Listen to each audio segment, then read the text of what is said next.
Vamos a ver el capítulo de Lucas, si quieres abrirlo. Vamos a ver el capítulo 10 del 25 al 37. Del 25 al 37. Y el título de esta predicación, de esta enseñanza es ¿cómo lees? Muchos de nosotros, si no es que la mayoría, tenemos por costumbre leer la Escritura.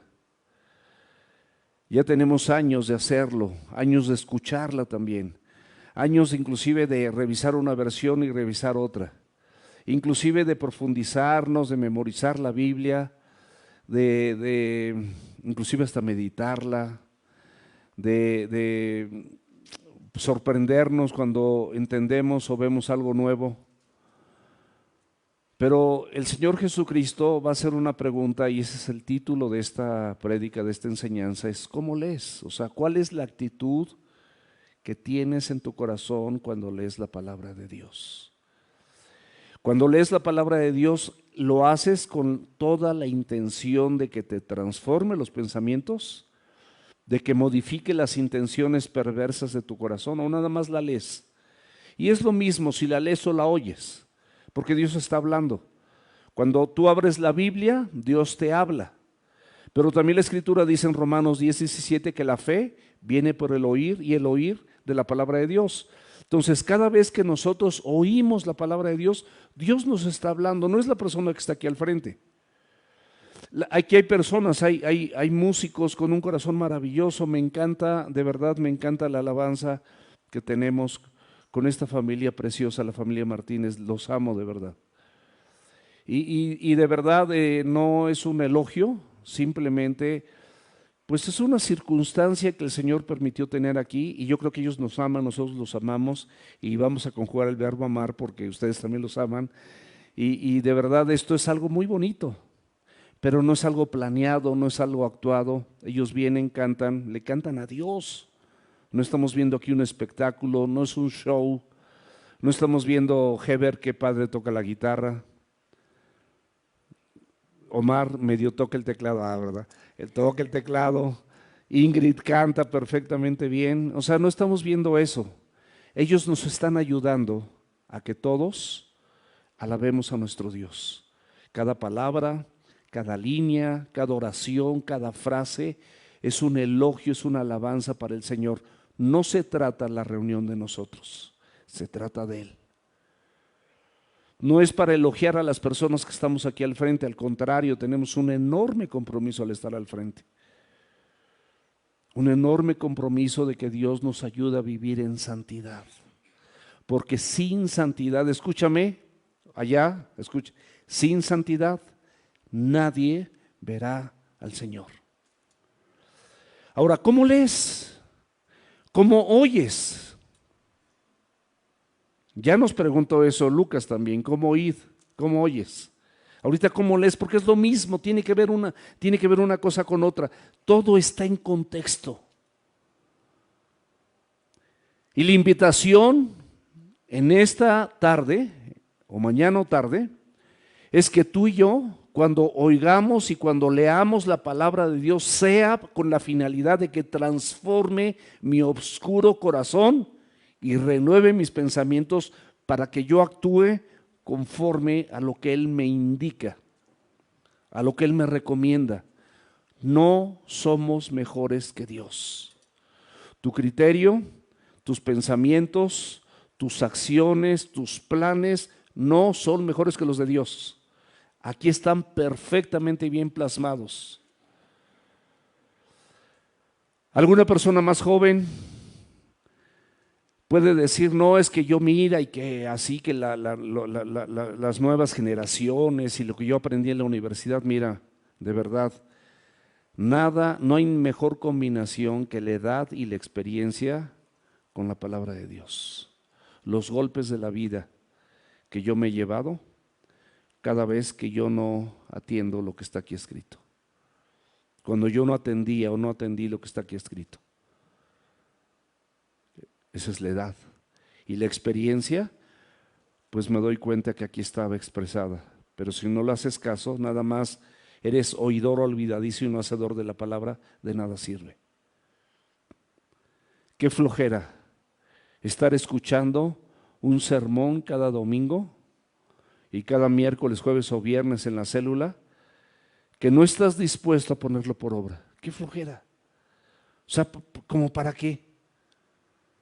Como para aliviar tu corazón, no lo vas a hacer. La obediencia, amado mío, amada mía, la obediencia a la palabra de Dios es la plenitud más extraordinaria que puede alcanzar a tener el hombre. Porque es un estado increíble, no te sé decir, no te lo puedo describir, pero es un estado increíble. Estás disfrutando de tu esposa, de tus hijos, de las cosas más pequeñas, de unos frijolitos de la olla, no sé, de cualquier cosa estás disfrutando, de lo más elemental. Es cuando menos necesitas, porque estás pleno. La obediencia, mis amados, es la aplicación de la Escritura en nuestra vida, es llevarla a cabo nada más. La puedes memorizar, la puedes conocer, la puedes inclusive enseñar, pero si no estás dispuesto a ponerla por obra, de nada sirve. Y la pregunta del Señor Jesucristo para ti, para mí es: ¿cómo lees? Nos los preguntó capítulos anteriores: ¿cómo oyes? Ahorita nos dice: ok, ya te dije ya te pregunté cómo oíste y no entendiste. ¿Cómo lees ahora? Yo te lo voy a hacer diferente. ¿Cómo lees? Y usaba personas que estaban en su camino, como nosotros que estamos en ese camino, y que el corazón conoce perfectamente, el Señor conoce perfectamente el corazón de esa gente, como conoce el tuyo y conoce el mío. ¿O habrá algo oculto para Dios? ¿Hay algo que Él no conozca? No hay cosa oculta que no sea manifiesta. Antes bien, todas las cosas están abiertas y desnudas ante los ojos de aquel a quien tenemos que dar cuentas. Si nosotros tuviésemos que definir un objetivo de esta enseñanza, de esta predicación, de esta exposición a la palabra, es que tú y yo evaluemos si la palabra de Dios está teniendo todos los días que la oyes o la lees un efecto transformador. ¿De qué sirve que te llenes de conocimiento si no te transformó, si no vas a cambiar? El mismo apóstol Pablo dejó perfectamente bien establecido: miserable hombre de mí, porque lo que no quiero eso hago, y lo que hago es lo que no quiero. Lo que debo hacer no hago, perdón. Y él mismo decía que él no pretendía haberlo alcanzado todo, pero proseguía la meta. O sea, no desmayaba, no declinaba, no agachaba la cabeza. No agaches la cabeza. Sigue caminando derecho como el Señor te indica en su palabra. Sigue evaluándote qué efecto transformador está teniendo la Escritura, o de plano no está teniendo ningún efecto transformador. Si en el apóstol Pablo, que escribió más de la mitad del Nuevo Testamento, después de que escribió esto, él dice que no pretendía haberlo alcanzado todo, ¿a poco tú ya lo alcanzaste? Todos los días el Señor, cada vez que le abras la Escritura, cada vez que leas, cada vez que tú leas, depende cómo lo hagas, Él tiene la capacidad de llevarte a transformar tu vida, tu corazón y tu mente. Este efecto transformador en tu vida y en la mía te va a permitir ponerla por obra, aplicarla, vivirla, obedecerla. No es como un latigazo, no es una losa pesada como la del Pípila. Es algo ligero simplemente para aligerar tu vida, porque dice la Escritura que cuando nosotros lo hacemos vamos a quitar peso de nuestra alma. Eso dice la Biblia.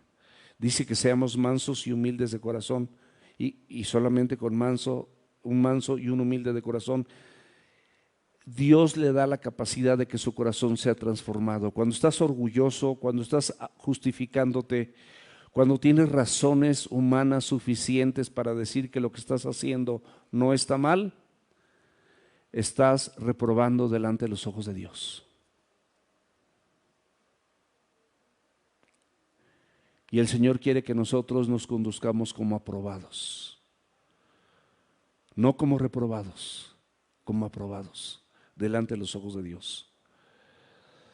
Este efecto transformador, mis amados, entonces nos lleva a la obediencia, y no solamente la vas a conocer, sino la vas a poner por obra. Vamos a leer, bueno, déjame dar una introducción y ahorita leemos. Todos estamos conscientes que Jesús, unos capítulos anteriores de Lucas 10, nos mostró que Él mandó a los 70 una misión muy específica: a sanar a los enfermos, enfermos físicos y enfermos espirituales. ¿Cómo? Predicando el Evangelio. Estas dos cosas van juntas. La gente escucha el Evangelio y es sanada. Tus heridas, tus dolores, tus depresiones, tu falta de valor o de evaluación personal que tú tienes, tus complejos, el bullying que te hayan hecho, los sufrimientos que tú hayas tenido, la palabra de Dios, mis amados, lo sana todo. Nos muestra la Escritura que inclusive hasta las personas que tuvieron una relación con el reino de las tinieblas a través de los demonios y la brujería y la hechicería y todas estas cosas, y que quedaron cautivados por el enemigo, dice la Escritura que estos discípulos regresaron contentos porque aún los demonios se sujetaban en su nombre. Y Jesús les dice que eso, no se maravillen de eso. Y en Lucas 10:18, Él les platica, Jesús mismo les platica: he aquí, yo vi a Satanás caer como un rayo. Les dice: ¿sabes qué? Yo mismo estuve cuando Satanás cayó del cielo a la tierra como un rayo, a toda velocidad, por su arrogancia, por su soberbia, por su orgullo, igual que nosotros. La gente arrogante, la gente soberbia, la gente orgullosa, con todo respeto, es una persona necia. Y profesando ser sabios, se hacen necios, y su necio corazón es entenebrecido. Y cambian la gloria de Dios incorruptible por semejanza de hombre, por ellos mismos, por satisfacerme a mí mismo, mis placeres, mis deleites, mis gustos, mis aficiones, mi tiempo, mi dinero, mi.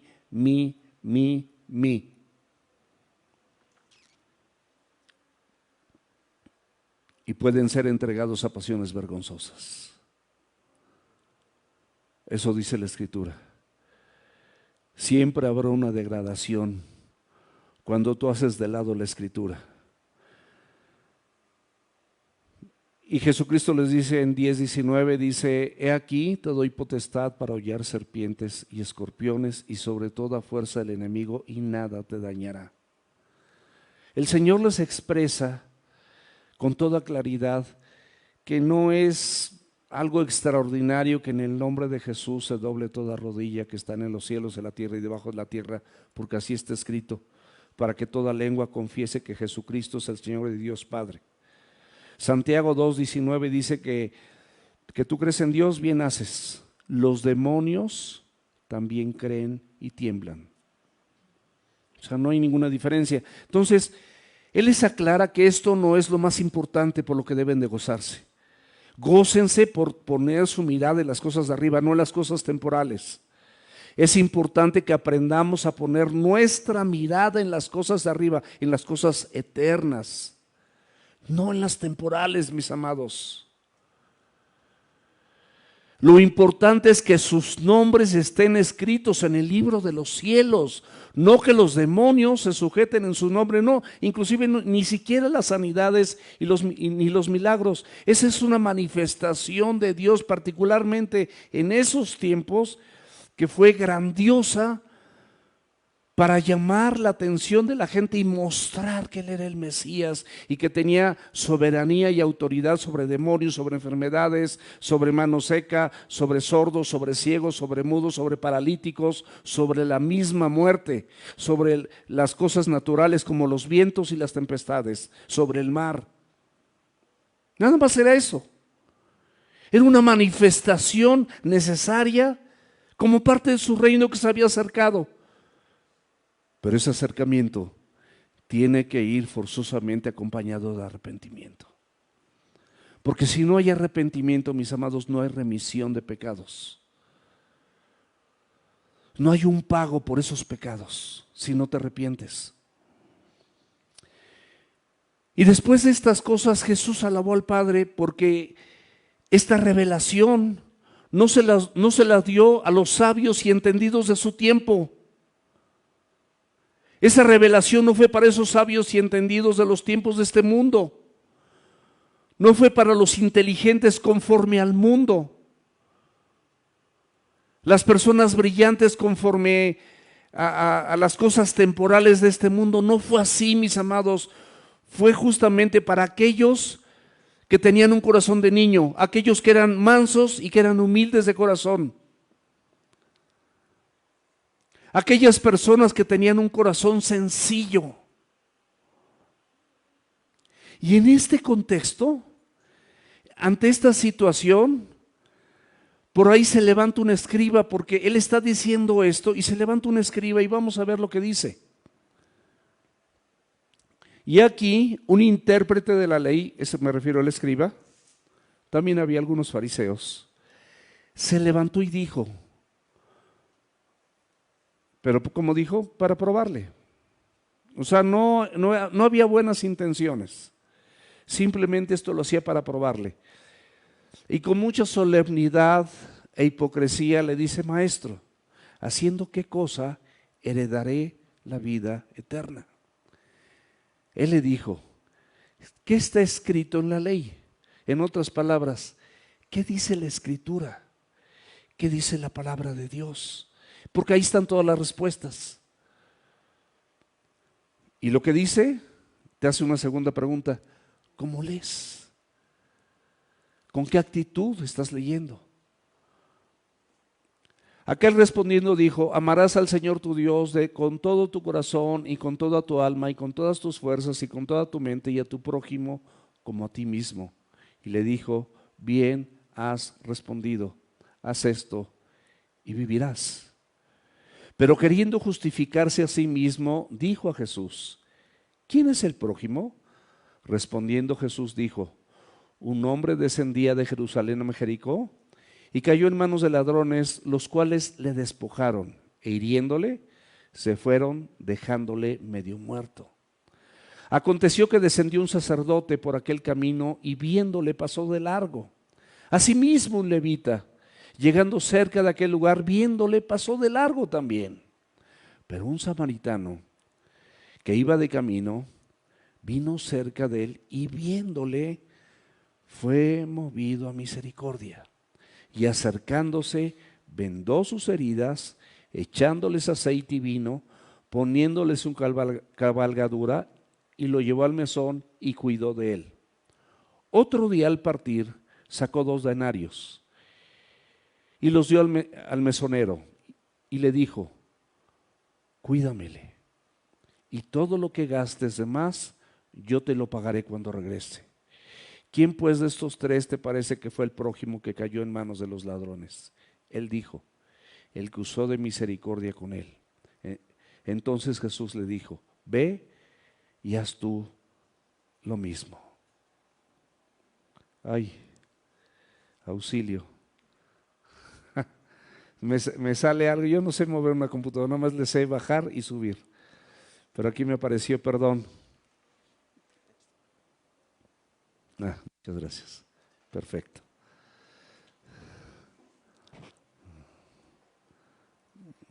Por eso me resistí a predicar. Yo prefería predicar con esto. Y aunque mis ojos todavía leen, esto sin lentes, pues aquí ya lo veo en grande. Leo más fácil. Lucas 10:25, vamos a leerlo otra vez. Y aquí un intérprete de la ley se levantó y dijo, para probarle: Maestro, ¿haciendo qué cosa heredaré la vida eterna?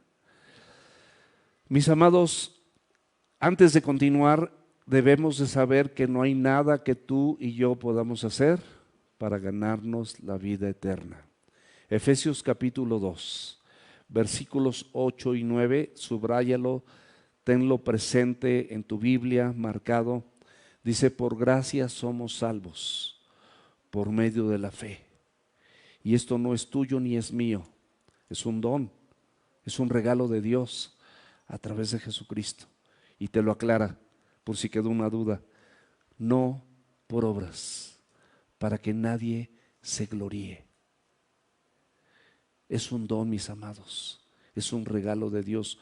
Un regalo solamente se recibe. Esta pasta, alguna vez mi hermano me dijo: te la regalo, y aquí la tengo. Tenía una de los Pumas, ustedes la han de haber conocido, pero dijo: esta está más padre. Está más padre porque tiene una cita bíblica, la otra también. Pero qué importante, mis amados, es que nosotros sepamos recibir y darnos cuenta cuando Dios nos regala algo. Él está dispuesto a regalarte el perdón si tú te arrepientes. Él está dispuesto a regalarte la vida eterna si tú vienes a Él con un corazón arrepentido.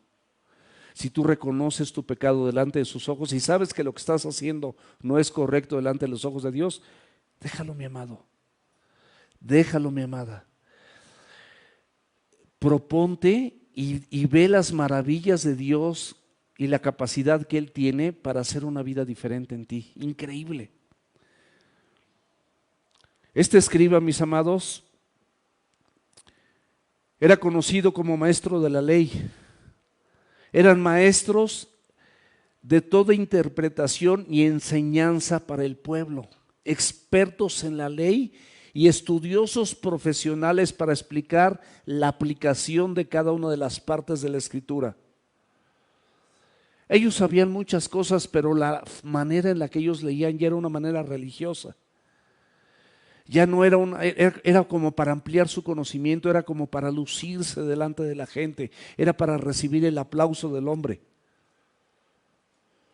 Aquí hay muchas personas que pueden recibir el aplauso del hombre y la aprobación del hombre, y no está mal. Pero lo que nosotros debemos de buscar es el aplauso y la aprobación de Dios, no la del hombre, porque lo del hombre es temporal, y ese hombre que te aplaude el día de mañana va a estar debajo de la tierra también aguzanándose o va a ser incinerado. Porque polvo es y en polvo se va a convertir, y tú también. Así que aquí es la oportunidad para que nosotros nos pongamos a cuentas con Dios. Estos hombres sabían perfectamente bien dónde iban a ser el Mesías, por ponerles un ejemplo. Ellos ya lo habían leído. Tenían este conocimiento perfecto y sin duda, sin falta.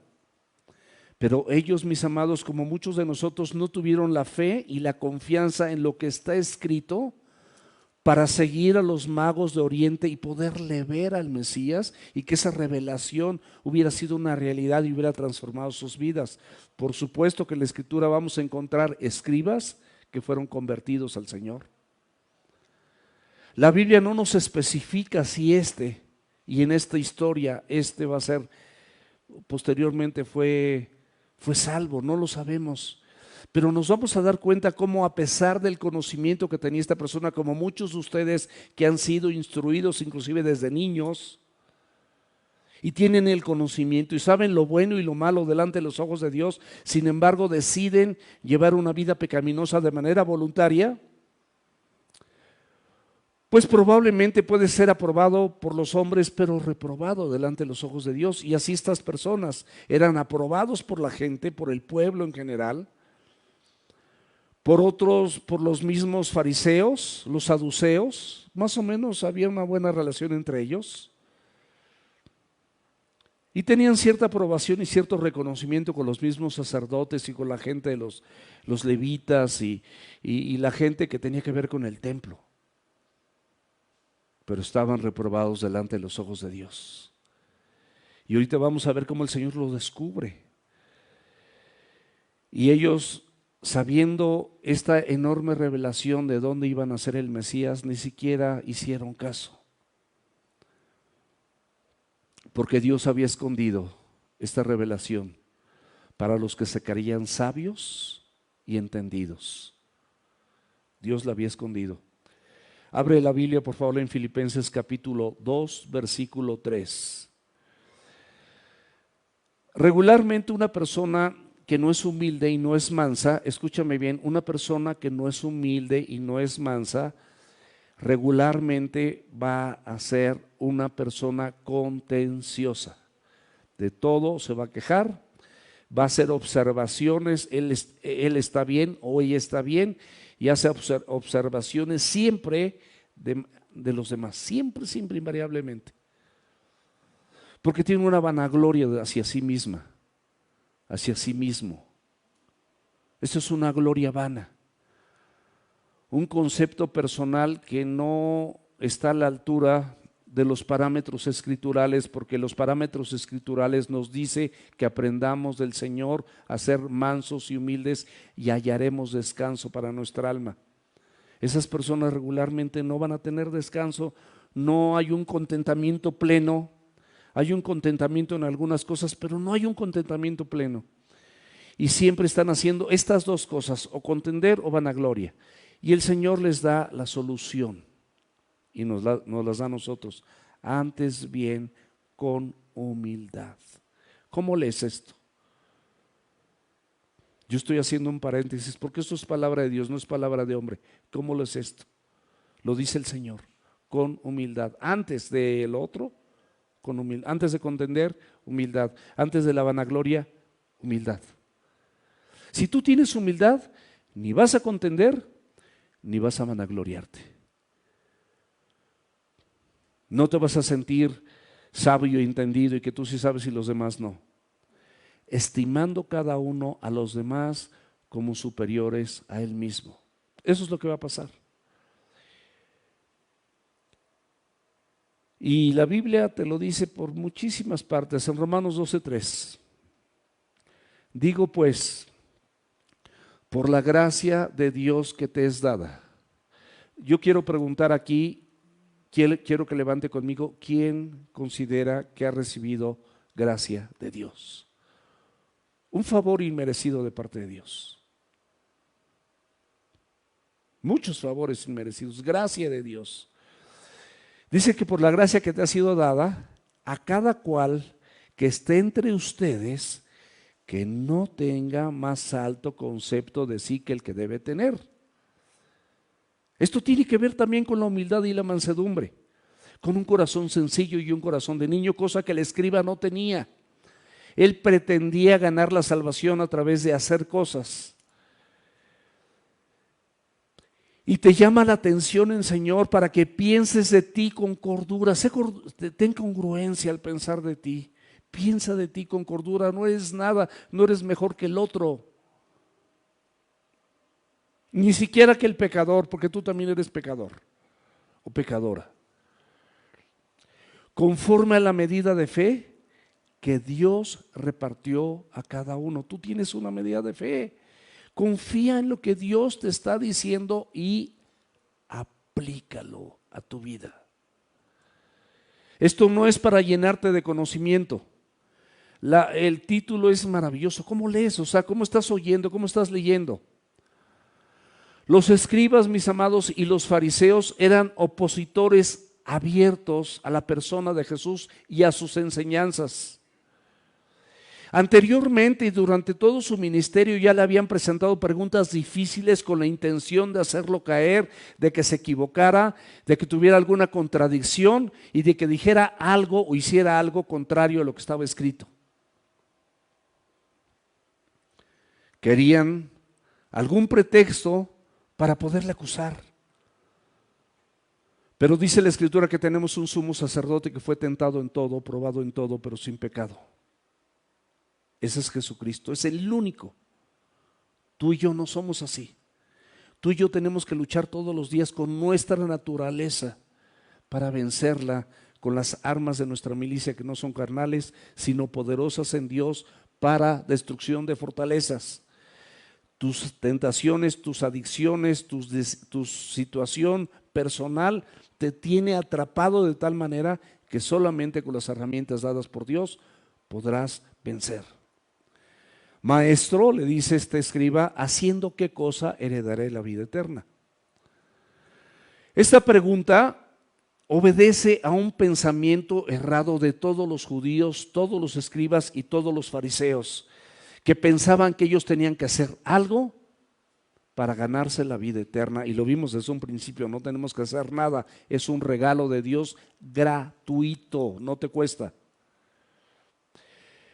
Ellos enseñaban que la vida eterna se ganaba o se obtenía por el esfuerzo personal y el cumplimiento de la ley, y también porque eran hijos de Abraham y en ellos no había pecado. Eso le dijeron alguna vez a Jesús: no hay pecado en nosotros, somos hijos de Abraham. O sea, no reconocían, como él, ¿se acuerdan del joven rico? Ahí lo pueden buscar en Mateo 18, del 18 en adelante, al 23 si no me equivoco. El joven rico también se sentía muy, llegó con Cristo y le dijo que qué más tenía que hacer, porque pues haz de cuenta que era perfecto. Y la respuesta de Jesús es increíble, es la misma que te hace a ti. Tú tienes tus argumentos, pero la Biblia dice derribando argumentos y toda altivez, porque los argumentos personales, los argumentos del hombre generalmente van acompañados de una altivez genuina, por un orgullo, por una arrogancia y por la soberbia personal que cada uno de los seres humanos tenemos, y le engrandecemos cuando nos hacemos necios. Lo único que ganamos es que nuestro necio corazón sea entenebrecido. Pero para salir de dudas, para que todos estemos en el mismo camino que Cristo quiere para nosotros, Jesucristo, las palabras de Él, dice: ¿qué está escrito? ¿Qué dice la ley? ¿Qué dice? A ver, tú dices eso. Bueno, pero ¿qué dice la palabra de Dios? O sea, no es lo que tú digas, no es lo que yo diga, no es lo que yo piense, no es lo que piense Geo, o mi esposita, o Alex, o Marcito. No tiene que ver eso absolutamente con nada. Es el pensamiento de Dios, es la voluntad de Dios la que cuenta. ¿Qué está escrito en la ley? Eso es lo importante. ¿Qué dice la palabra de Dios? Y aparte de qué dice la escritura, la ley o la palabra de Dios, la segunda pregunta es: ¿cómo lees? Porque eso puede decir, pero puedes ignorarlo y puedes hacer exactamente lo contrario. Y esta pregunta de cómo lees, es la disposición de tu corazón cuando lees o escuchas la palabra de Dios, para que la palabra de Dios la puedas poner en práctica. Habla de tu disposición. Nada más de tu pura disposición.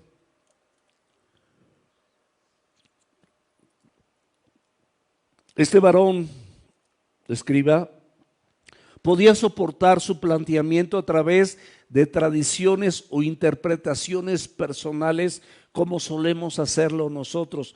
Nosotros queremos acomodar la escritura a nuestros planes egoístas y personales, pero no como Dios dice, y nos perdemos de su bendición. Y podemos ganar el mundo, pero perder nuestra alma.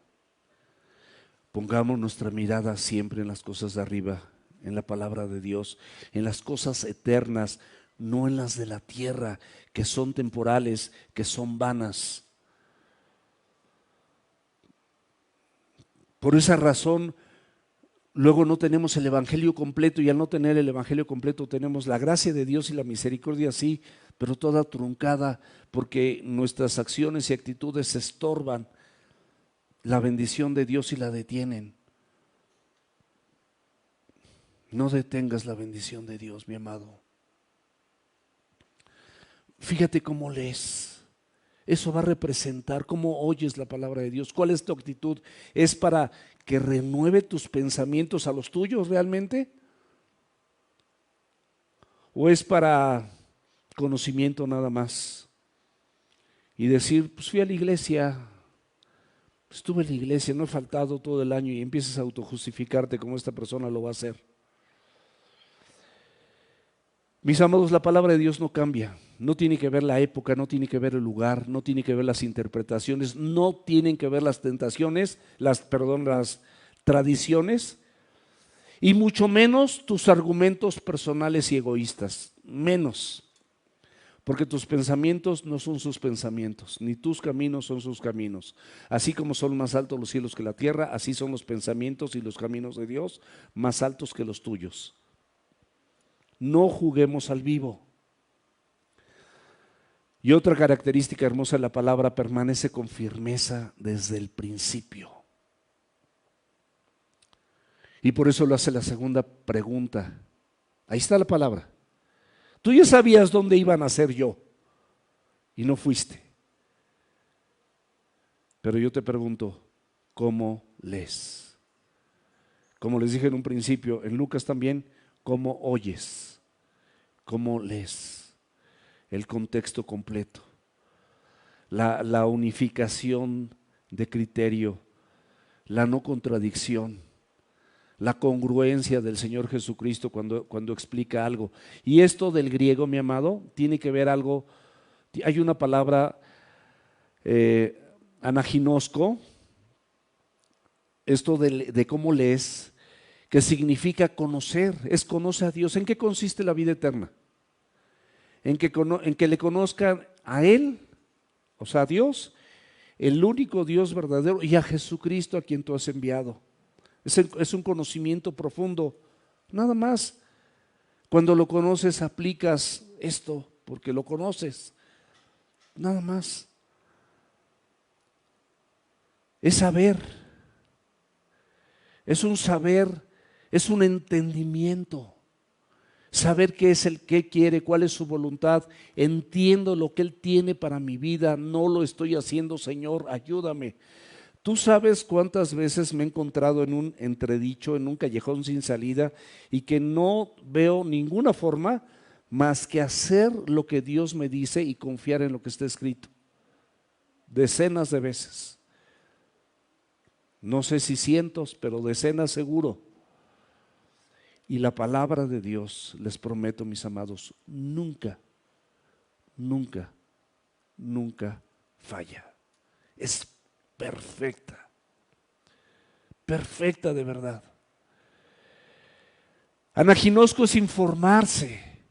Es decir, bueno, yo necesito la información de Dios para mi vida, qué camino llevar en mi matrimonio, en el negocio, con mis hijos, con mi esposa, en la iglesia, en mi servicio, en lo que hago, en lo que dejo de hacer también. Es una información, es cerciorarse.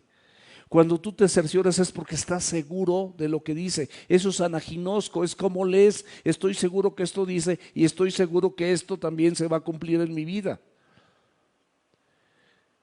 El diccionario es amplísimo y su significado también es comprender que de esta manera me va a ir bien. Porque la Biblia dice: los pensamientos que tengo acerca de vosotros son de paz y no de mal, para darles el fin que esperan. Versículo 27. Aquel respondiendo dijo: amarás al Señor tu Dios con todo tu corazón. Vean cómo sabía perfectamente bien. Amarás al Señor tu Dios con todo tu corazón y con toda tu alma y con todas tus fuerzas y con toda tu mente, y a tu prójimo como a ti mismo. El Pentateuco, mis amados, que son los primeros 5 libros de la Escritura, menciona esto. Revísalo por favor ahí en Deuteronomio capítulo 6, versículo 5. Esta era una instrucción del Señor desde el principio: y amarás a Jehová tu Dios de todo tu corazón y de toda tu alma y con todas tus fuerzas. Estaba marcado, escrito y enunciado en el Pentateuco, y este varón lo sabía, este escriba lo sabía, pero no lo estaba haciendo. Él creía que lo estaba haciendo. Y ahí mismo también en el Pentateuco, en Levítico, 19, 18. Fíjate lo que dice la Escritura. Y esto también nos habla a nosotros, porque muchas veces tenemos diferencias entre hijos de Dios, entre creyentes, entre personas que decimos amar a Cristo y decimos que Cristo es nuestro Salvador, y a lo mejor alguien lo dice y no lo hace, pero eso no es cosa tuya, es cosa de él o de ella. Tú haz tu parte. Y dice, no te vengarás. ¿Cuántas personas, cuando hay alguna ofensa, algún agravio, alguna situación entre creyentes en la misma familia, buscan venganza? Dice el Señor claritito. ¿Cómo lees esto? ¿Cómo lo lees? No te vengarás, ¿te lo está diciendo claro o no? No te vengarás, ni guardarás rencor. ¿No dice Colosenses que de la misma manera en la que Cristo te perdonó, así perdones tú? Yo te pregunto, ¿el Señor alguna vez de los muchos pecados que te ha perdonado, yo nada más te quiero preguntar, ¿se ha vengado de ti? ¿Una sola vez? ¿Una sola vez? ¿Ha guardado rencor hacia tu persona? Jamás, porque lo hacemos nosotros. Esto tiene que ver y te da dos indicativos propios de la naturaleza humana. Dice, no te vengarás ni guardarás rencor a los hijos de tu pueblo. O sea, se está refiriendo entre creyentes. Sino amarás a tu prójimo como a ti mismo. Firma, yo Jehová. Es la firma, la rúbrica del Señor. ¿Y qué le dijo Jesús? Bien has respondido, haz esto y vivirás. Ay Dios, otra vez. Ya.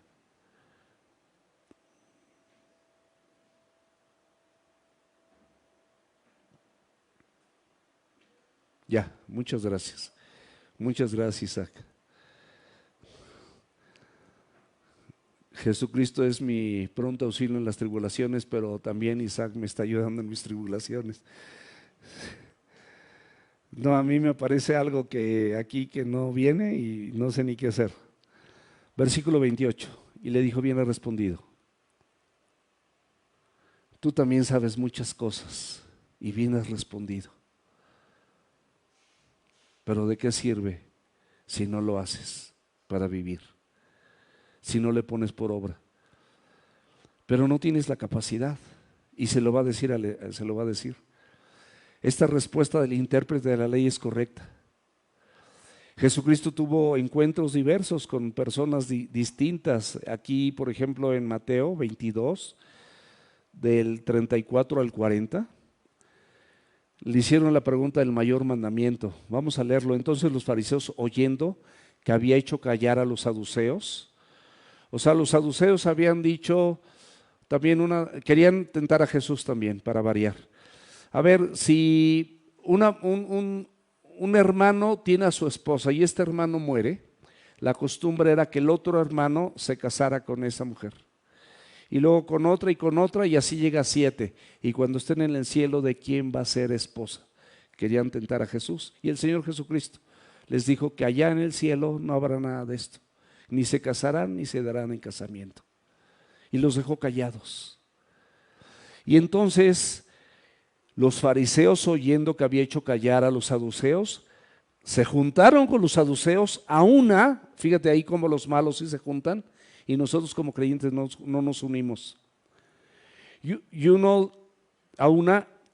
de ellos, intérprete de la ley, preguntó por tentarle diciendo, Maestro, ¿cuál es el gran mandamiento de la ley? Jesús le dijo, amarás al Señor tu Dios de todo tu corazón, con toda tu alma y con toda tu mente. Este es el primero y grande mandamiento. El segundo es semejante, amarás a tu prójimo como a ti mismo. De estos dos mandamientos depende la ley de Dios, toda la ley y los profetas. Toda la ley de Dios está ahí. No podemos decir que amamos a Dios y en consecuencia aborrecemos a nuestros hermanos. Primera de Juan capítulo 4 versículo 20. Si alguno dice yo amo a Dios y aborrece a su hermano, es mentiroso.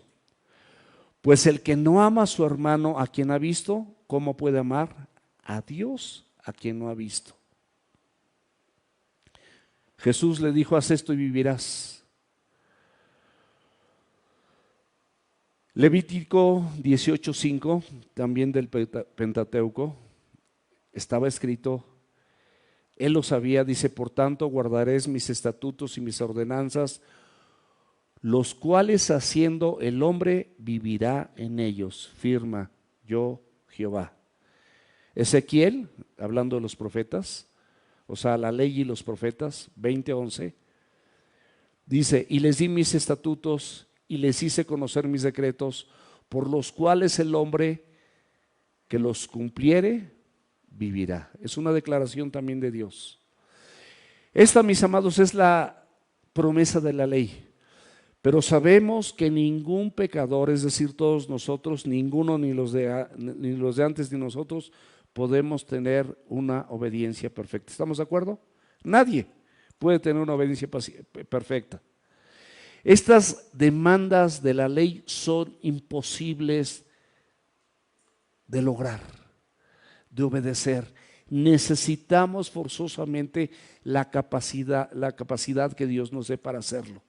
Unirnos a la persona de Jesucristo, que fue propicio, tomó nuestro lugar, derramó su sangre, y esa unidad nos da la capacidad, a través de la obra del Espíritu Santo, de que la palabra tome vida en nosotros y podamos vivir la Escritura. Pero todo esto nos orilla a buscar la misericordia divina. La ley, mis amados, absolutamente el guardarla nadie puede, y por lo tanto no hay manera de que tú puedas obtener vida eterna para eso. La ley no fue dada para cumplirla, mis amados. No podemos cumplirla.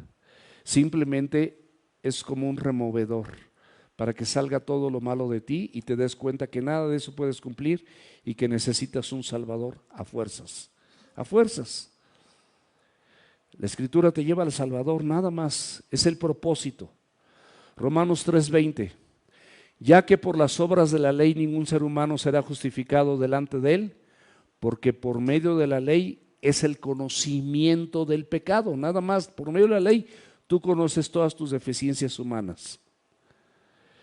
Y Jesús lo que está haciendo con este hombre es llevarlo a cumplir los mandamientos imposibles de la naturaleza humana, que no va a poder hacerlo si no tiene una unidad con el Salvador, con el Mesías, con Jesucristo. Es imposible si no es sellado con el Espíritu Santo de la promesa.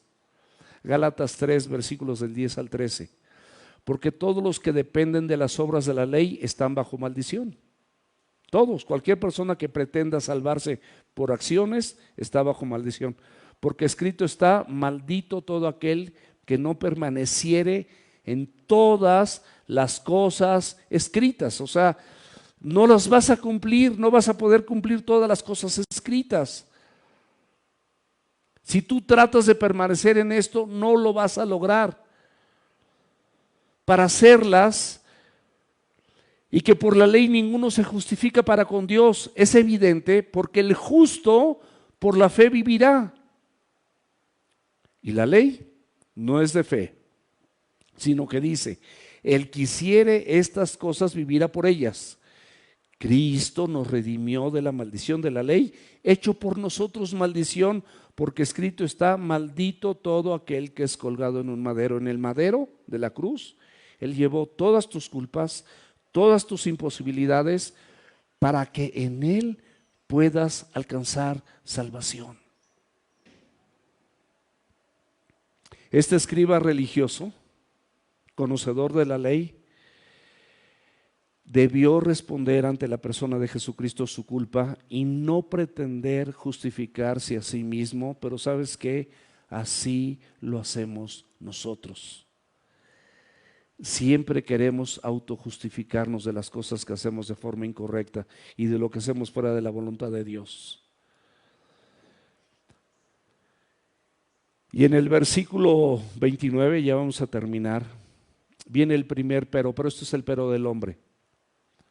Pero él, queriendo justificarse a sí mismo, dijo a Jesús. O sea, ahí está el pero. ¿Cuál es el pero? ¿Qué te quieres justificar, mi amado? Tú tienes tus propias justificaciones para lo que haces incorrecto delante de Dios. Donde ofendes a Dios, muchas veces ofendes a tu prójimo, ofendes a tus hijos, ofendes a tu esposa, ofendes a tus padres. Te estás robando el tiempo cuando te pagan por trabajar, ofendes a tu patrón, ofendes la confianza que han depositado en ti, los ofendes y tratas de justificarse. Por eso es el pero del hombre, pero él, queriendo justificarse a sí mismo, dijo a Jesús: ¿quién es el prójimo? Él tenía un concepto equivocado del prójimo. El hombre se creía justo en su propia opinión, como muchos de nosotros. Pero ¿qué dice la Biblia en Proverbios 3:5? Fíate de Dios de todo tu corazón. Pon tu confianza, fíate de Dios de todo tu corazón. Y no te apoyes en tu propia prudencia. Reconócelo en todos tus caminos. Hay un camino, pero tienes muchos. Ve en cada camino si lo estás reconociendo. Ve si en esos caminos, en ese andar, tú le estás dando lugar a Cristo o le estás dando lugar a tu carne. Reconócelo en todos sus caminos y Él enderecerá tus veredas. No seas sabio en tu propia opinión. Teme o respeta a Dios. Tú le estás faltando el respeto a Dios y apártate del mal, porque será medicina a tu cuerpo y refrigerio para tus huesos. Ahora sí que haz esto y vivirás. La opinión de los escribas y los fariseos se percibían justos y pensaban que solamente los justos eran el prójimo, pero los malvados, los pecadores, los publicanos, las prostitutas, los gentiles, incluso y sobre todo los samaritanos, que es el ejemplo que Jesús usa, eran enemigos de Dios. Ellos pensaban eso. Y tenían citas, no hay tiempo, pero busca ahí en el Salmo 139, 21 y 22, por favor, búscalo. Ahí está una cita bíblica con lo que ellos justificaban este aborrecimiento a estas personas pecadoras. Pero el Señor no aborrece a las personas pecadoras, el Señor aborrece el pecado que actúa en las personas pecadoras.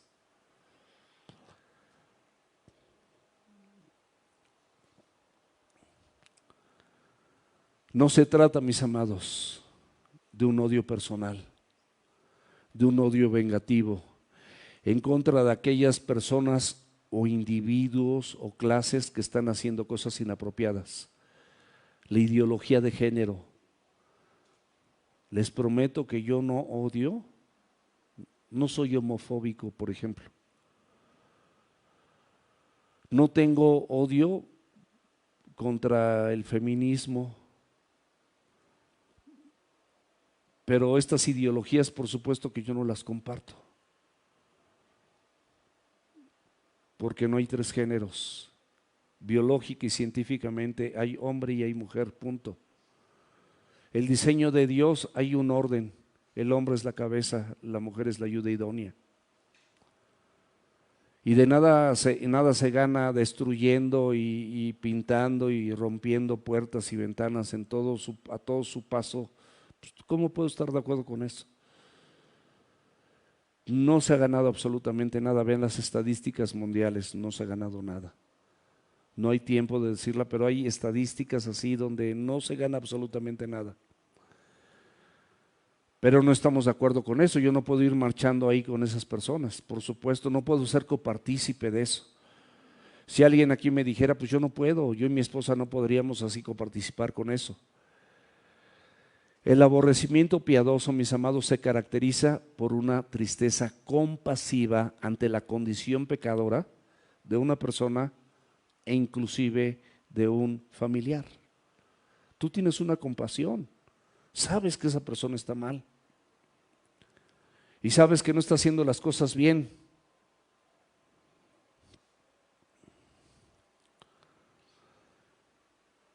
Estas personas religiosas tenían un rechazo marcado ante todo pecador. Y el Señor nos manda a atenuar con amor genuino y misericordia esa acción pecadora para que tú no tengas odio hacia la persona, sino compasión y misericordia hacia la persona. Pero no quiere decir que tú estés de acuerdo con sus prácticas, está claro, ¿no? O sea, sus prácticas no las puedes abrazar, no las puedes amar, no puedes ser copartícipe de ellas por ningún motivo. Estas personas tenían un elevado nivel de hostilidad hacia el pecador, como mostrando una virtud propia, porque yo no hago esas cosas, no, pero haces otras. Esa no es tu debilidad, tienes otras. Pero definitivamente, mis amados, como creyentes genuinos, no podemos convivir con estas prácticas pecaminosas de otros. No podemos convivir, aunque sean de la iglesia, aunque sean de nuestra familia, aunque sean de nuestro trabajo, no podemos abrazar esas prácticas pecaminosas. No podemos hacernos de la vista gorda. Hay una historia donde Elí sabía que sus hijos estaban fornicando a las afueras del templo, y dice la Escritura que él no les estorbó. Nosotros tenemos la obligación de oponernos y estorbarle a nuestros hijos cada vez que ellos hagan algo que no es correcto delante de los ojos de Dios. La decisión, si son mayores de edad, será de ellos, porque Dios así lo señala.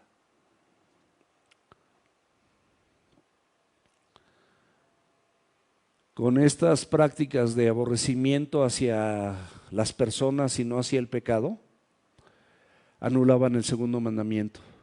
Pero ¿sabes qué? De pasada también el primero. Porque dices que amas a Dios y aborreces a tu hermano. No, tampoco. Una cosa es que no estés de acuerdo y no participes, y otra cosa es que tú lo aborrezcas.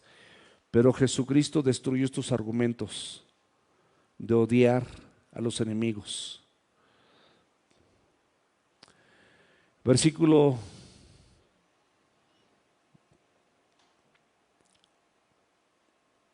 aquí en este mismo versículo 29, que nos cuenta en el 30, dice: respondiendo Jesús, dice, un hombre descendía de Jerusalén a Jericó. Aquí va a poner una historia, una parábola, la parábola del buen samaritano. De Jerusalén a Jericó era un camino extremadamente peligroso, lleno de asesinos y de ladrones, como caminos que nosotros llegamos a tomar y que son extremadamente peligrosos, llenos de muerte, llenos de muertos, llenos de obscuridad. Dice, cayó en manos de ladrones. Vean lo que les pasó con estos ladrones, son con lo que pasa cuando tú te reúnes con personas del mundo o en estos caminos. Le despojaron, le hirieron, se fueron y le dejaron medio muerto. Eso dice la Biblia.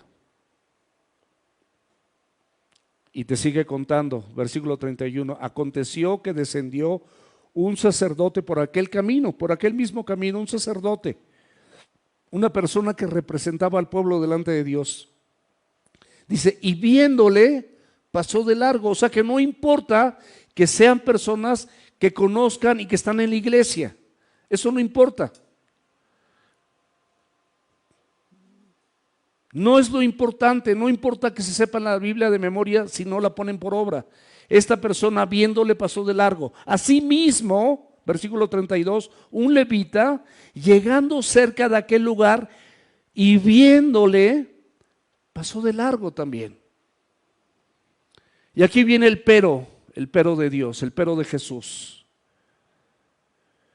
Pero un samaritano que iba de camino, recuerda que el samaritano es un tipo de Jesucristo, es la forma de accionar de Jesús. O sea, pasa por ese camino oscuro porque de ahí te rescató, Él te rescató de camino de obscuridad y de camino oscuro, de estar en las tinieblas, te llevó a su luz admirable. Vino cerca de él y viéndole, igual que los otros dos, fíjate muy bien, fue movido a misericordia. Nosotros como creyentes tenemos la posibilidad de que Dios nos mueva a misericordia. El incrédulo no. Siempre va a ser arrogante, se va a autojustificar y no va a ser movido a misericordia. Este es un tipo de Cristo, movido, dice, y acercándose, fíjate muy bien, vendó sus heridas, echándoles aceite y vino. El aceite, mis amados, bíblicamente significa, representa la obra del Espíritu Santo. Con el aceite se ungían a los reyes y sacerdotes, según el Salmo 104, versículo 15. Y el vino significa gozo, alegría, fiesta, tu lamento en baile. Y poniéndole en su cabalgadura, eso lo hizo él mismo, lo llevó al mesón, te sentó en su mesa y cuidó de él. No dice cuántos días, no dice cuánto tiempo, pero cuidó de él. ¿Por qué? Porque grande es su misericordia. Pero el versículo 35 dice, otro día al partir, o sea, pasó unos días con él haciendo todo esto, vendando sus heridas, echándole aceite y vino, poniéndole en su cabalgadura, teniéndolo en su mesa o lo llevó al mesón. No es lo mismo, pero quiero simplemente ejemplificarlo. Cuidó de él. Eso es lo que hace Jesús por ti y eso es lo que puede hacer un verdadero creyente por una persona caída. Tratar de cuidarlo. El versículo 35 dice, otro día al partir, o sea, estuvo unos días y ya un día X al partir, no es al otro día, es otro día, hay que leer bien. Otro día, o sea, no fue al otro día. Sacó 2 denarios. Wow, su misericordia sigue todos los días. Rápidamente, Lamentaciones, capítulo 3, versículos 22 y 23. Por la misericordia de Jehová no hemos sido consumidos, porque nunca decayeron sus misericordias. Nuevas son cada mañana. Grande es su fidelidad. Sacó 2 denarios y los dio al mesonero y le dijo, cuídamele, y todo lo que gastes de más, yo te lo pagaré cuando regrese. Puedes levantarte, Isaac, y sobarte la cabeza. ¿Verdad? No, se cayó algo, no pasó nada. Ya vamos a terminar. Último versículo. ¿Quién pues de estos 3 te parece que fue el prójimo del que cayó en manos de los ladrones? Versículo 37. Él dijo, el que usó de misericordia con él. Entonces Jesús le dijo, ve y haz tú lo mismo. No te justifiques. Deja que el Señor haga las cosas por ti. No te vas a poder salvar por tus hechos y por tus acciones. Cristo es el único que salva. Vamos a orar.